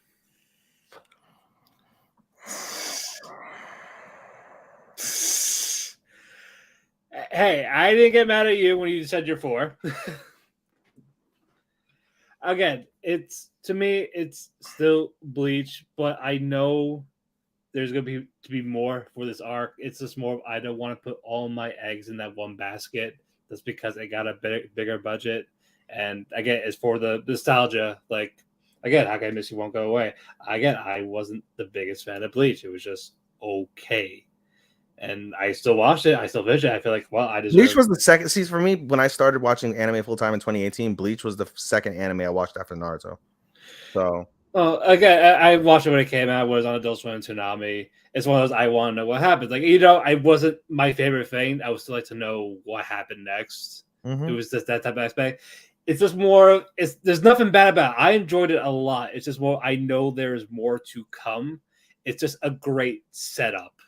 Not stuff I can say it's the greatest or stuff I like full on 100%. See, my thought. So the thought is there's more to come, but again, if you want to go based off of what we did with like Cuckoos and other anime of the nature where they have more later on, who's to say that the more later on isn't as good as this? As a fan, it's like I don't want to put it all in and say, oh, it's the best. Like, okay, what if I look like a fucking idiot the next arc?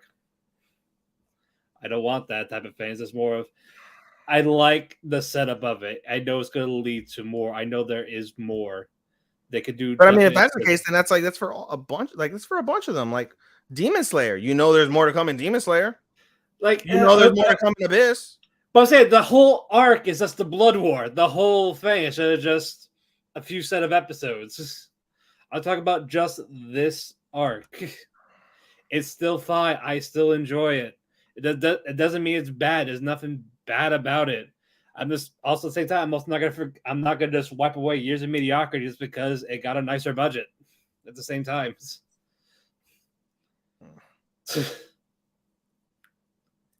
Again, I'm still looking forward to it. I'm invested. I hope it keeps going. I hope it keeps that style. I hope it keeps that quality. I hope it keeps that intensity. Enough of this filler shit. I want all story for this arc, especially how people say it's the best arc in the manga. So, let's get it. Let's go. 3. I will tell you this much. Because of that point, though. I did move Bleach off in my. I moved it down on my year in review just now. Because you made that point, I will move it down in the year in review.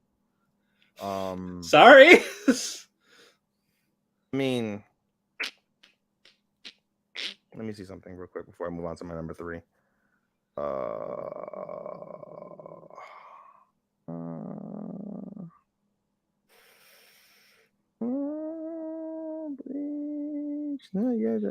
honestly, if they reboot the whole thing, like they started fresh, like just follow just the manga, yeah, I'm sure it'd be great. And I say I'm really happy Bleach fans, like the actual Bleach fans, got what they want with this. I'm happy for them. Don't get me wrong. If you like, definitely watch it. Something I would like say, go ahead, just watch this arc. It's the best arc so far, and just okay, that's fine. We'll do this here. That's fine. I was trying to figure out whether in my yearly, I was trying to figure out whether I like Bleach or Demon Slayer more. We'll go over that next week. We'll go over that next week. Number 3. Again, I even don't agree with it. It's just more. Again, it's just there's so much bad. Like I can't just wipe it away just because one good. It's just I'm skeptical. Okay. Yeah. Number 3. Akiba Maid War. Yep, mine too. Hey, this is good at least. I think we know what's. I can't believe you put. I know where you're going with number 1. We'll get there, but I know where you're going with number 1. I can't wait to hear you defend this. Yeah. Okay. It's not really defended. It's just different tastes. Okay. That's fair. I can't say anything about that. Yeah, but yeah, Akiba Maid War. It's like it's a fucking Quentin Tarantino type thing. And my friend showed me that picture as soon as I was like, "Oh my god, you're fucking right." Yeah, dude. Yeah, like dude. this is something he would actually make, and I would. Watch Oh, I forgot one point to make about Bocchi the Rock. Can I go back for 2 seconds? Go ahead. The principle of Bocchi the Rock also that it's made off of an actual band, like a real life band story. Yes, I was gonna talk about that when I got to it. Yeah, like you pointed that out to me, and I was like, "Holy shit!" And I saw it, and I was like, "Wow, that's fucking awesome!" And like, there's similar characters and shit too. Yeah, that definitely puts it fucking higher than JoJo for me too. So okay, sorry. Right. Back to May War. But yeah, fucking Quentin Tarantino type shit. It's fucking Yakuza and maids. Yeah. Like no, it's like and the fact that it's like from the outside, it wasn't on our list because it's like, oh, it's just maids. Like there's no mention about like it was the original thing. We thought was best maid. Yeah. Who's the better cafe? And it kind of is that, but in such a with gory violence and murder. Yes, and again, the violence was just so fucking creative, and it was great. And we got moments of like a film noir with Ranko and the guy with the sadness, the panda, story. We had the story of everyone. Yeah. The humor was great too. All the comedic relief of the fucking Tensho, hilarious. Yes. Panda, hilarious. What's it called? Nagomi, fucking like being like soft. The maid trade in the baseball game. Yeah, great, awesome. Yeah, I agree. They did all this. They did all of that so well. Yeah, but no, job well done. Yeah, surprise of the year, well deserved. Top 3. This just was, and for my yearly was just outside of the top 10. I think it's between the 15 and 11. Same there. Yeah. But number 2. Chainsaw Man. Chainsaw Man. I knew where you were going with this. Yep. But we talked about animation wise, but this felt like a cinema in a sense Yeah. with how things were going. I love the callbacks to Yeah. cinema with the OP, with some Yeah. fights. Yeah. All that played out. I like the powers, the concepts of it, like how people make contracts with demons. Yeah. And there's a price. There's a price for everything. Yeah. Which is a good aspect. You don't hear that too often. Yeah, so it's like make sure. So it's like basically it makes them careful of when should they use it, when they should use that. Yeah. It's Except more Aki's like being stupid with his katana. yeah, that is shaving more off his life because you already know he's gonna die. I hope there's something. Have you read the manga? I know of it. Okay. I know of stuff that happens, but I'm not. I was gonna say like I don't know, not knowing jack shit. I would really hope that there would be something that Aki can use to extend his life, but I doubt that. I didn't ask it. It's one of those like the stuff I where I see for myself. Like I just know about certain characters and stuff and what happens to certain people. I'm very curious now with the future demon. Like, yo, your death is going to fucking rule. Yeah, so like, I'll go with you for free. I just need to see this up close. I want a front row seat in your fucking eyes. Dude, that's fucking crazy. Imagine the future demon gets to see you when you're like fucking beating off and fucking a hoe. He's fucking power. And he's just like, yeah. Like you're gonna come in 3 seconds. What do you mean? No, it's gonna throw off his game. Like, oh shit, that was an embarrassing fuck. Like Oh my god! But no, it was almost the best sex ever. And all of a sudden, but yeah, Denji. While he is stupid, there is that little bit of a charm. Power is great. Yeah, even though she has shitty hygiene. Yep. Fucking Makima. I'm glad they showed her like drying her hair after a shower in the end. In the end, hey, maybe she's changing a little bit. And then Makima is fucking terrifying. Dami mommy, I love it. Yeah, I love it, especially with that power she had. That's a sample. And they said she's got contracts with many demons. Yeah, and now they're all like god tier. They're all gods. I'm looking at your cat, little paw. Oh, Haru is dead buggy and Hime is curled up. Yeah, I'm looking at the little paw. I'm like, oh. Yeah. But no, yeah, I agree with everything you said about Chainsaw Man.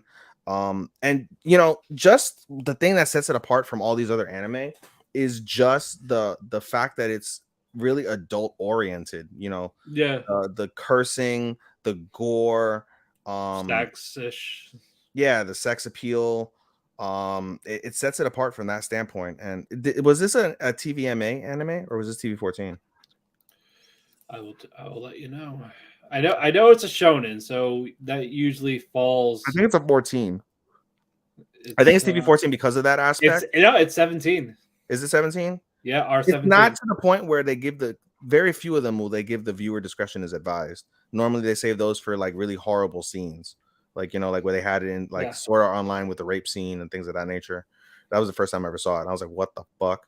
But yeah, dude, it sets it apart. It's unique. The animation is, even though like not the best because of the CGI, it's still awesome. The fight scenes were fucking awesome. Every episode you were left like, yo, again, I love the reactions. Anything that makes me say that, it's good as fuck. And okay, I know it was like this was the anime that had the biggest hype of the whole year and even just this season. Like as soon as it got announced, it was just a little bit more than Bleach, yeah. Yeah, I'm just glad it lived up to that hype. Yeah, agreed. 1. Boruto. I'm just kidding. Oh shit! I got shade bias. Bleach. Right. I said it from like episode 4. It was going to be my anime of the season. I understand your point of like you can't throw away the bad of Bleach, but in terms of I also think, I'm sorry to cut you off. I'm sorry. I nostalgia plays a big part. Yeah. Too. I'm not saying it's a bad thing. I get it. Like, yeah. I get it. So the nostalgia glass is like it's something that people that did love it. Of course, it's going to be like more of. That's what they're so impressed by the leaps and bounds the story went through just to bring this arc to life. It is on a different stratosphere in terms of how much this show grew in this single arc. The gore, the drama. Well, the drama is always kind of there, but the drama was next level. The gore, the shock factor of seeing all these fucking guys that you remember from your past just getting fucking one-shotted. Yeah. Insane. The repercussions of decisions from 1,000 years back, the backstories that we got for some of the characters, learning about them more in depth, giving you more appreciation than you already had when you already had appreciation. The backstory with Ichigo's mom. I mean, there's different backstories, but that one in Yeah. particular. Yeah, the main one with that and Everything keeps time. Then that's the thing. I understand what you're saying in terms of nostalgia, and there's more to come, and you can't get rid of the bad. But the way that in the first 13 episodes they tied up so many different aspects of the past was remarkable. Again, the right. animation, amazing. You talked about Chainsaw Man being cinema. Bleach was cinema.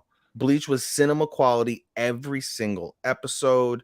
And again, the gore factor, the animation obviously helps the fight scenes, but the fight scenes are all next level.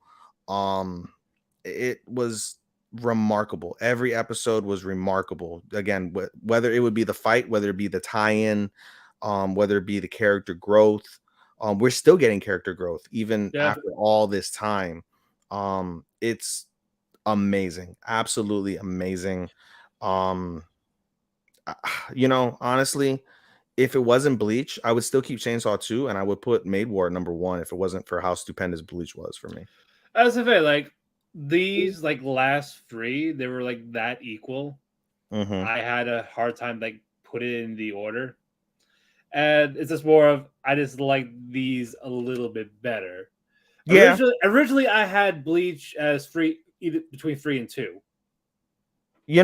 That's how the way you're describing it is how I went about my annuals. The way I did my annuals we talk about next week, it was like these are all great. I like this one more than this one. Yeah. Again, we all have these different tastes, and it's like you like it for this reason. I might not like it for that reason. I already know Starman's gonna be putting fucking Call of the Night in his top 5, and it's not in my top 5. No. My top 5 was actually the easiest, but yeah, well, obviously because it was just what ranking did you rank your number 1, and then just the one extra. Yeah, basically that's your top number 2. Number 5 is your top number 2. Yeah. Spoiler alert, guys. We could break it down since we're talking about it very briefly. The way that Matt and I did our top 30 this year was we took our 1 through 7s and ranked them in the order we liked them, and then we just took 2 randos at the end for 29 and 30. Yeah, it was basically whatever I graded 9 and 10. Those were I would always put them up first, and then I got the 8s. Is this more which ones did I enjoy better out of those that I graded as an 8s? And then it was just, and now it's just putting them in the order of I liked it for this, I like this a little bit more because of this character, or just because of this setup, or because of that scene. We don't know, but it was just more of that.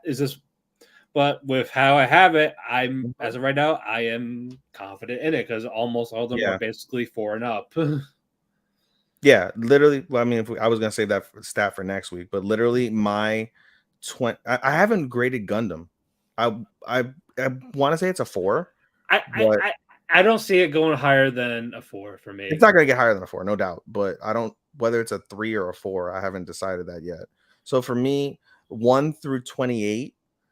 We'll say 1 through 27 because I haven't graded Gundam. 1 through 27 are 4 and up. Yeah.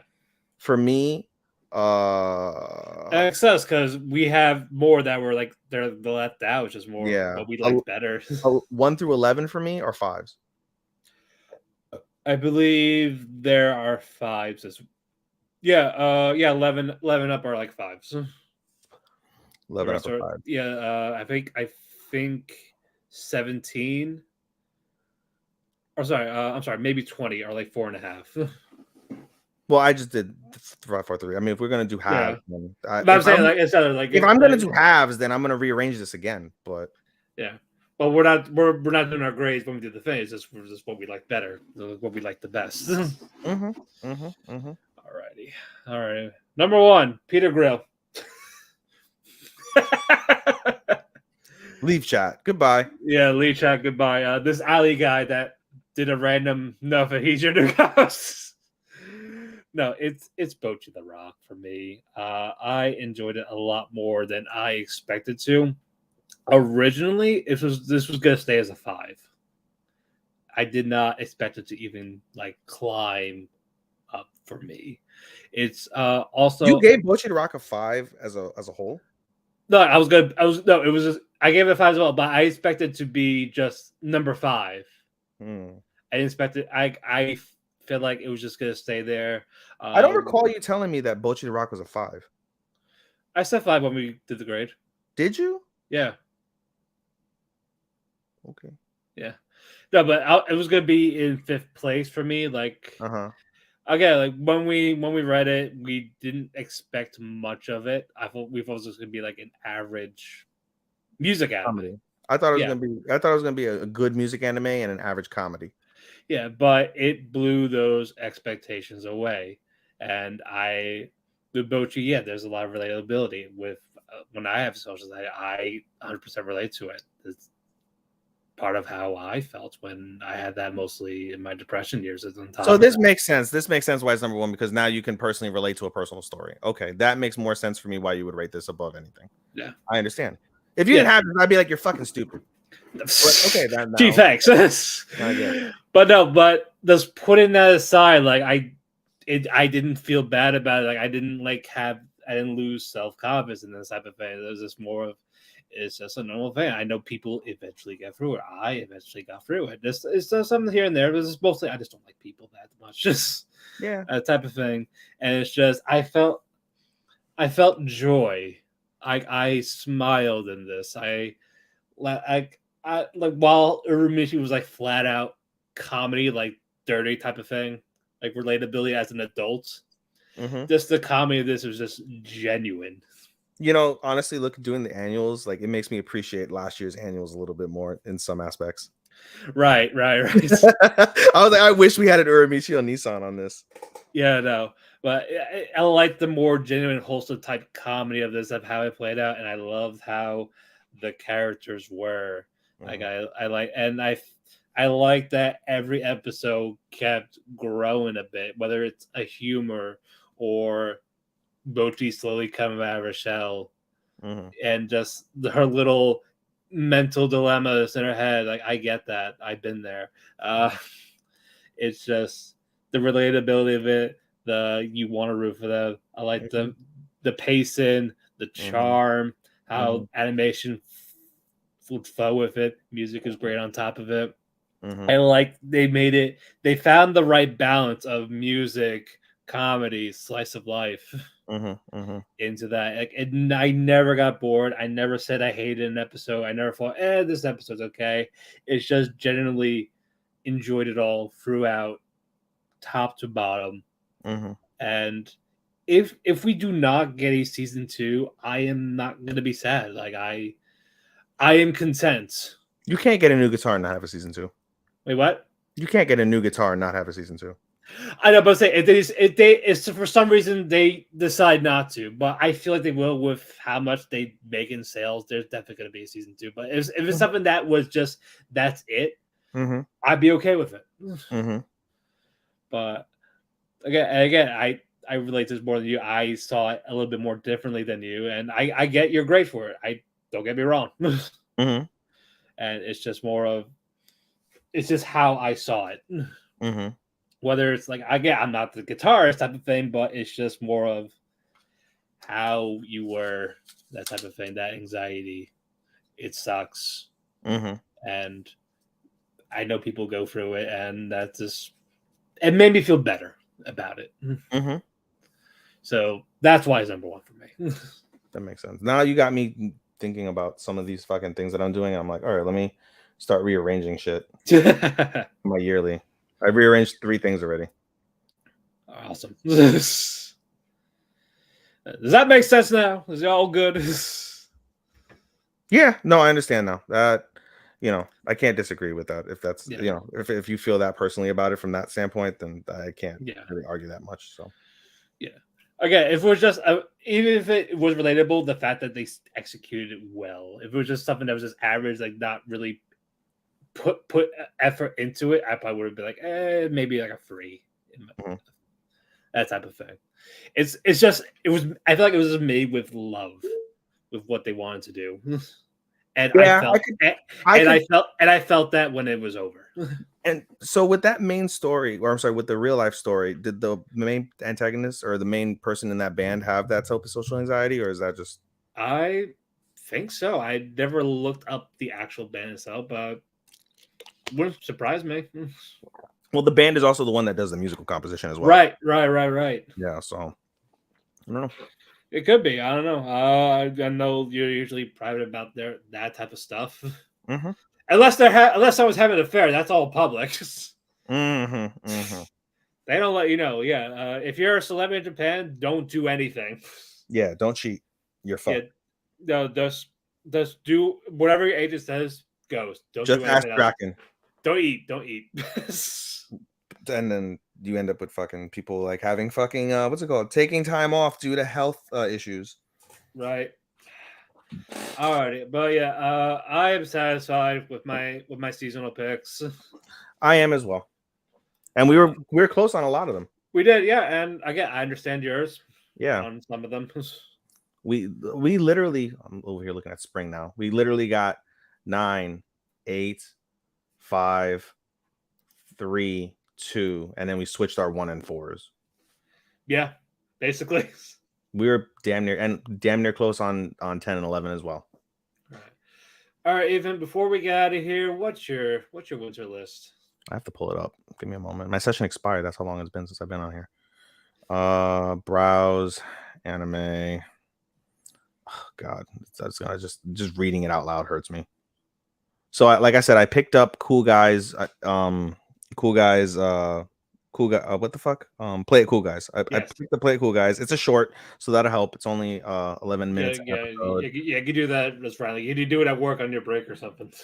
Exactly, I could do that. So, I mean, I get breaks, but not really. I dick around for the most part sometimes, but I do too. Except for my lunch break, so crazy. All right, so I'm gonna just read, not in any particular order. Yep, just whatever you have. That just put it up first, basically. Yeah. Misfit of Demon Academy 2. Yep. Revengers. Nagatoro. Inspector. Tomo-chan. Spy Classroom. I gotta get I don't want to say the Japanese name. I could if I wanted to. I'd probably say it better than you would say the fucking English name. The Angel Next Door Spoils Me Rotten. Yep. I gotta refresh because when I click on it, Kubo Won't Let Me Be Invisible. Ice Guy Cool Female Colleague. Trigun. House Husband 2. Ragnarok 2. Reborn to Master the Blade. Reincarnated into Strongest Exorcist. Buddy Daddies. High Card. Blue. Oh no, that's a movie. Malevolent Spirits. Revenger. The Legend of Heroes. The Fire Hunter.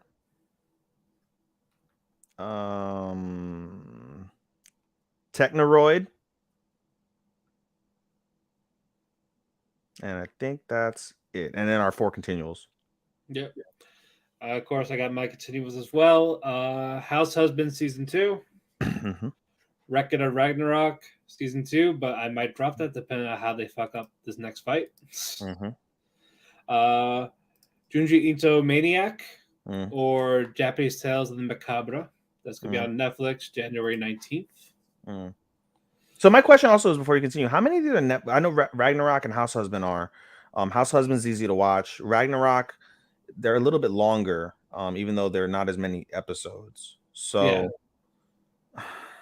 I'm trying to figure it out because, for me, like, for example, I wanted to watch Bastard this season and I didn't get a chance to watch Bastard. If it's like one of those ones that doesn't go weekly for me on Netflix, other than JoJo, because I was already into the series like that, it's tough for me to like jump into them like that. I've seen Ragnarok, so I definitely will do that. Like, I want to know how many of these. I think High Card. I don't know if High Card's one of them. So like some of these I have on my list, but it doesn't mean I'm necessarily gonna watch them. Like it might be like a binge maybe if I can, but I've got so many, it's tough, you know. Right. So I'm All sorry, right. keep going. Okay, sorry. Fire Hunter. Mm-hmm. It looks interesting. I don't know if Yeah. as long as it's good, I will I'm keep hoping it. there's a couple of these we could drop. Yeah. Again, it's also we'll see the ratings. And I got rid of Farming Life Mm-hmm. for right now. Mm-hmm. I'll wait for the ratings on that one. Dragon Stampede. Mm-hmm. Kubo won't let me be invisible. Mm-hmm. Ice Guy and the Cool Colleague. Mm. Angel Next Door, Spoils Me Rotten. Mm. Spy Classroom. Mm. Inspector 2. Mm. Near Automata. Mm. Tokyo Revengers, despite my best judgment. Bofuri, I don't want to get hit, so I maxed out my defense. Season 2. Nagatoro.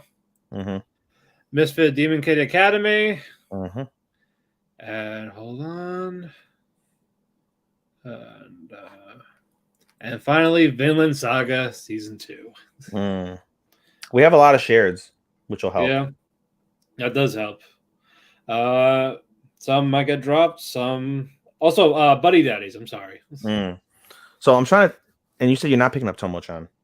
You didn't pick up. As of right now, no. Okay, so I'm trying to count the ones we have together: Misfit, Revengers, Nagatoro, Inspector, Spy, Angel, Kubo, Ice Guy.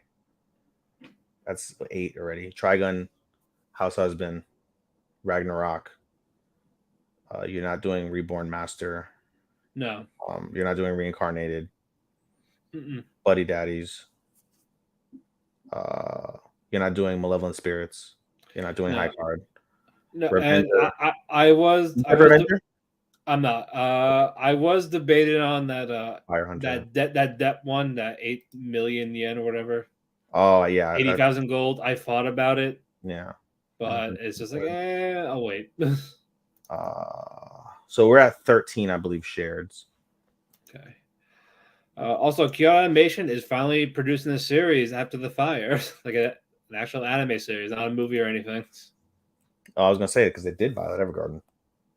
I'm talking about like an actual show. Like it's a Surune the Lincoln Shot. It's a season 2. It's like, oh, if it was the first season, I probably would have watched it. But yeah, that's a high dive. But we got a lot. Of course, I'm continuing Lupin, Blue Lock. Has High Dive released what they're gonna be showing yet? I believe Spy Classroom is one of them. I'm gonna have to. I'd imagine Revengers is gonna be on Hulu the way Bleach was. I feel like that dog one is gonna be on there. It's ecchi. Yeah, because it is ecchi. Yeah, I didn't get an email yet on what their list is gonna be. Yeah, but some of these wouldn't shock me. Yeah, I wanted to see the dog one, but I was just like, he turns into the dog, and I'm just like, if he was born like if he was like reincarnated into the dog, I would probably watch it. But because he was like turned into it, like he was human and then he turned into a dog. Like I said, I'll wait for images. Well, the images are going to be super sexual, you know that, right? But I want to see, like, is it one of those that's gonna be like, not really, but or it's like, or yeah, or is it just yeah, no? But yeah, some of these look interesting. I know Vinland is gonna be probably my top in terms of just, that's my big one, except for Demon King. Closing thoughts before we get out of here. I'm pretty sure I don't think I'm gonna do plus because I gotta go to bed and I gotta get up in like 2 hours. 2 hours? Oh, that's right, 6 in the 3. morning. Fuck. Well, 4 in the morning. 4 in the morning. Fuck. That sucks. Yeah. Closing thoughts. Hell of a season. I'm so looking forward to annuals with Star next week. Yeah, guys, next week it's just annual rewards, no reviews, no nothing. We're just getting right into it, and we're gonna do it differently this. We'll explain it at the show. We got a couple new awards that we thought of just for the annual. Again, it's gonna be a great show. Still gonna be a 2-parter for how we gonna have it laid out. We're excited to show you our overall top for the year. And thank you all for the ride. It's our last episode of 2022. So we wish you all a happy new year, and we hope you continue supporting us in 2023 as we get to the annual awards and winter premiere 2 weeks after that. We're looking forward to having Starman on our show again. He's a great guy. I like his insight on certain animes. And then we will see you guys next time. Thank you very much. Happy New Year. Arigato, anato faku, and sayonara. Sayonara, minasan. Bye bye. That's right. I gotta play the fucking goodbye, right? Yeah, sure. All right, guys. One more time. Welcome to Talk to Keki. Not in